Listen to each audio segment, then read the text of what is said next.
Welcome to Andhraprabha. నేను Nageswari. Lady super star Nayanthara అందాలతో కుర్రాళ్లను కట్టిపడేస్తుంది. తాజాగా ఈ బ్యూటీ హాట్ గా దర్శనమిచ్చి సోషల్ మీడియాను షేక్ చేస్తోంది. ఆమె లేటెస్ట్ ఫోటోలో ఏదో అందాలను చూపిస్తూ కుర్రకారుకు కంటి మీద నిద్ర లేకుండా చేస్తోంది. ప్రస్తుతం ఆ స్టిల్స్ నెట్టింట వైరల్ గా మారాయి.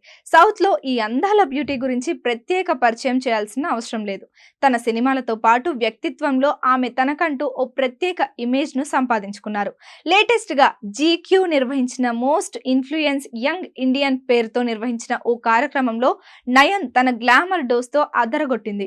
ఇక మొన్నటి వరకు నయనతార భర్త విఘ్నేష్ శివన్ తో విడిపోతున్నట్లు ఇటీవల జోరుగా ప్రచారం జరిగింది. తాజాగా భర్తను ఇన్స్టాలో అన్ఫాలో చేయడం, మళ్ళీ కొద్దిసేపటికే ఫాలో చేయడంతో ఈ పుకార్లకు బలాన్ని చేకూర్చాయి.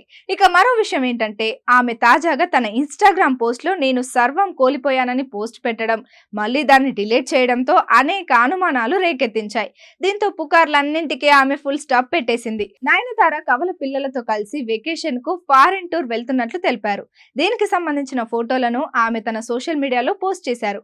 ఫారిన్ లో ఎంజాయ్ చేస్తున్న ఫోటోలను, వీడియోలను తన ఫాలోవర్స్ తో పంచుకున్నారు. నయన్ దాదాపుగా తెలుగు సినిమాలకు బాయ్ బాయ్ చెప్పినట్టే అని టాక్ నడుస్తోంది. ఆమె సమీప భవిష్యత్తులో టాలీవుడ్ లో నటించే అవకాశం లేదంటున్నారు.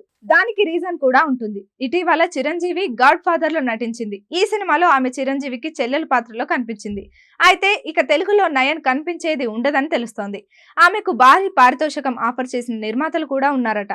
నయన్ ఎక్కువగా కోలీవుడ్ సినిమాలకు ప్రియారిటీ ఇస్తుంది. తమిళ సినిమాలకు కాల్ షీట్లు కేటాయించిన తర్వాత ఏమైనా మిగిలితే తెలుగు సినిమాలకు కేటాయించేవారు. ఇక జవాన్ తో హిందీలో కూడా మంచి ఆఫర్స్ వస్తున్నాయట. దీంతో తెలుగు సినిమాలకు పూర్తిగా దూరమైనట్టే అని చెప్తున్నారట నయన్ ఫ్యాన్స్. ఇక లేటెస్ట్ గా నయన్ సోషల్ మీడియాలోకి ఎంట్రీ ఇచ్చింది. తాజాగా నయనతార కూడా ఇన్స్టాగ్రామ్ లో ఎంట్రీ ఇచ్చి సంచలనం రేపుతుంది.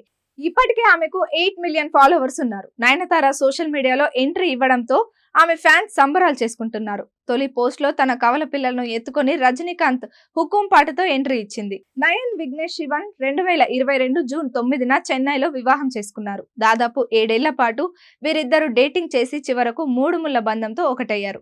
ఇక నయనతారకు ఉన్న క్రేజ్ గురించి ప్రత్యేకంగా చెప్పాల్సిన అవసరం లేదు. హీరోలతో సమానమైన ఇమేజ్ సంపాదించుకుంది. ఇప్పటికే తెలుగు, తమిళ్ సినిమాలో సత్తా చాటిన నయన్ తాజాగా బాలీవుడ్ లో కూడా తన సత్తాను చాటింది. జవాన్ అక్కడ బంపర్ హిట్ అయింది. నయనతార తెలుగులో విక్టరీ వెంకటేష్, వినాయక్ కాంబినేషన్ లో వచ్చిన లక్ష్మి సినిమాలో నటించి టాలీవుడ్ ఎంట్రీ ఇచ్చారు. ఆ తర్వాత వరుసగా తెలుగు, తమిళ భాషల్లో టాప్ హీరోల సరసన నటిస్తూనే మరోవైపు తనకు మాత్రమే సాధ్యమయ్యే లేడీ ఓరియంటెడ్ సినిమాలు చేస్తూ దూసుకెళ్తున్నారు.